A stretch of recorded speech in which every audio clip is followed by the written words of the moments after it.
In contrast, my partner is supporting Trump, driven by concerns about the economy that resonate with him personally.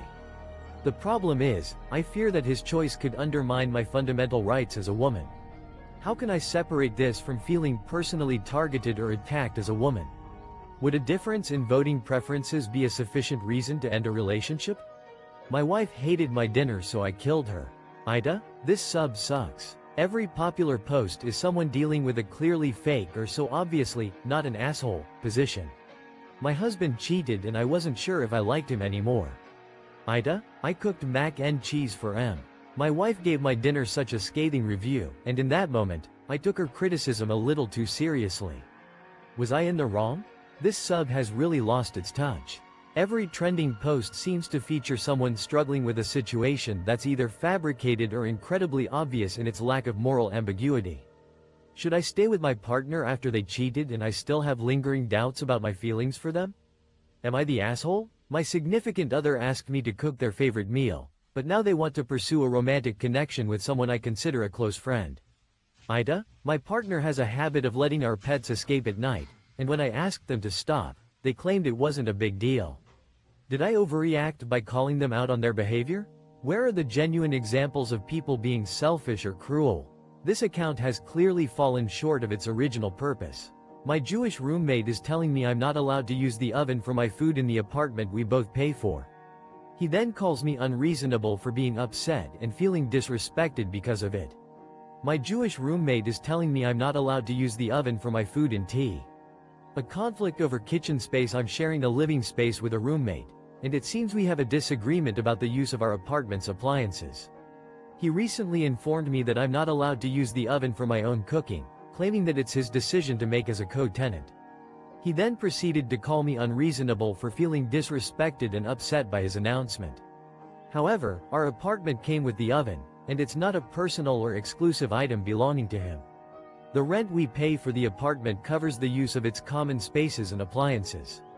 I feel it's unfair that he's dictating the use of our shared appliances, particularly the oven, which I also pay for. Was I unreasonable for expecting to be able to use the oven as part of our living arrangement?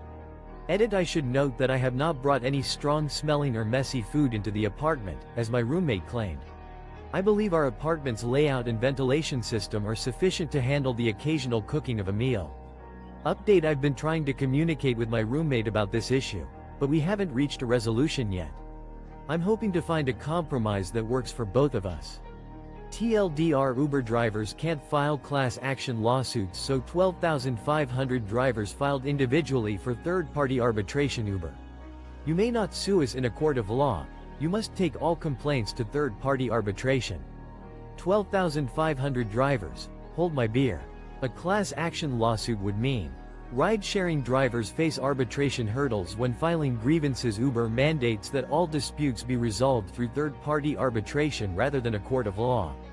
12,500 drivers circumvented this requirement by initiating individual arbitration proceedings. A class action lawsuit would allow Uber to address a single representative plaintiff. However, by pursuing 12,500 separate arbitration claims, the company is faced with the need to secure and compensate a large number of impartial arbitrators to handle each individual case. Edit. This is a classic example of a strategic move by the drivers to overwhelm Uber's arbitration system.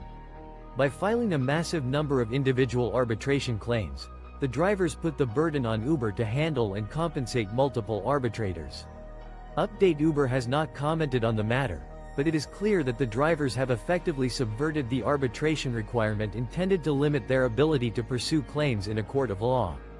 TLDR: 12,500 Uber drivers have collectively circumvented the company's arbitration requirement by pursuing individual arbitration claims, forcing Uber to deal with a large number of impartial arbitrators and increasing the company's costs. If you think violent criminals deserve a second chance and we should rehabilitate them, but think people should be fired for comments they made years ago, you're a hypocrite asshole. I'd rather some anti-gay marriage boomer keep their job than have to interact with a violent.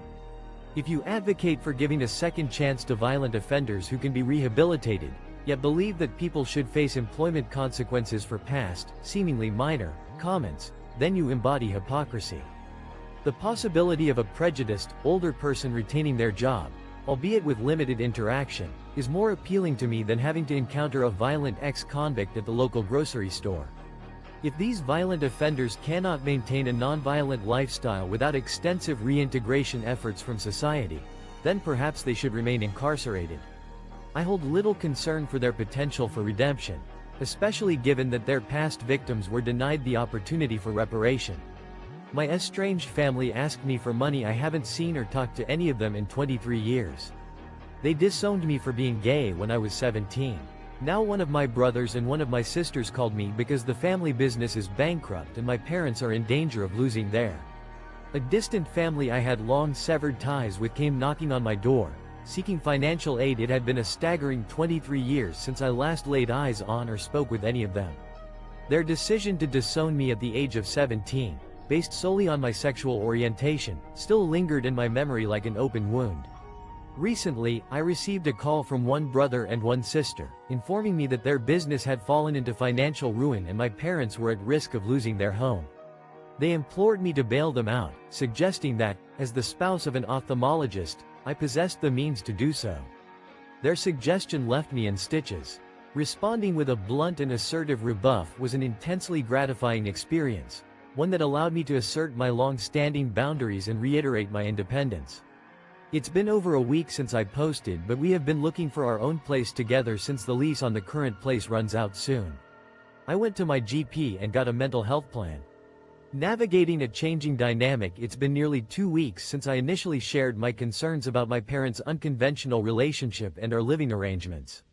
We've been actively searching for a new place to call home, as our current lease is set to expire soon. I took the next step in addressing my well-being by consulting with my general practitioner and creating a personalized mental health plan. As a result, I'm now on the path to receiving free therapy sessions.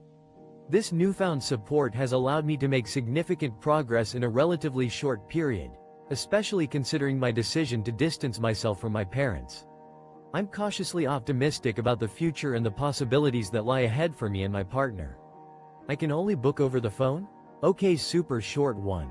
A few years ago, I went to the doctor's to make an appointment. I had to go to the pharmacy next to it, so thought I'd pop in instead of calling.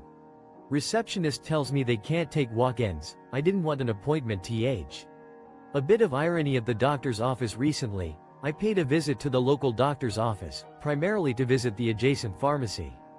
However, I thought it would be more convenient to check in at the doctor's office before heading over to the pharmacy. The receptionist politely informed me that they don't accommodate walk-in patients and only accept bookings made over the phone. Taking this as an opportunity